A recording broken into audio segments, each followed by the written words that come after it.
सोलापुरात भाजपचं घर पेटतंय आणि ही आग पेटलीये एका स्मशानभूमीवरून। रविवार पेठ शांती चौकातील लिंगायत स्मशानभूमीची जागा एकीकडे सिद्धेश्वर देवस्थान तर दुसरीकडे बृहन्मठ होडगी मठ आणि मध्ये अडकलाय सोलापूरचा सत्तारूढ पक्ष।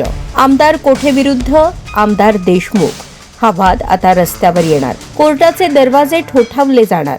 पण प्रश्न एकच, या राजकीय अहंकाराची किंमत कोण चुकवणार?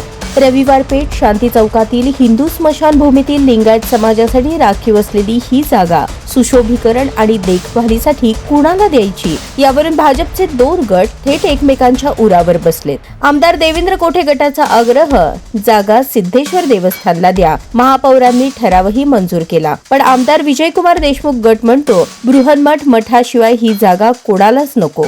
शनिवारी रात्री अक्कलकोट रोडवरील बृहन्मठ होडगी मठात एक महत्त्वपूर्ण बैठक झाली। काशीपीठाचे उत्तराधिकारी डॉक्टर मल्लिकार्जुन शिवाचार्य महास्वामी यांच्या उपस्थितीत आमदार देशमुख, शिवानंद पाटील, प्रभाकर जामगुंडे, राजशेखर हिरेहब्बू यांच्यासह लिंगायत समाजातील अनेक प्रतिष्ठित मंडळी एकत्र आली आणि निर्धार केला, आंदोलन करू, गरज पडली तर कोर्टात जाऊ। आमदार देशमुख सोमवारी मनपा नगरसेवकांसह थेट आयुक्तांना भेटणार आहेत। हा दबाव आहे की संवाद, ते लवकरच स्पष्ट होईल। विशेष म्हणजे याच महाराजांनी आणि सिद्धेश्वर देवस्थानचे प्रमुख धर्मराज काडादी यांनी यापूर्वीच सांगितलं होतं, या विषयात राजकारण आणू नका।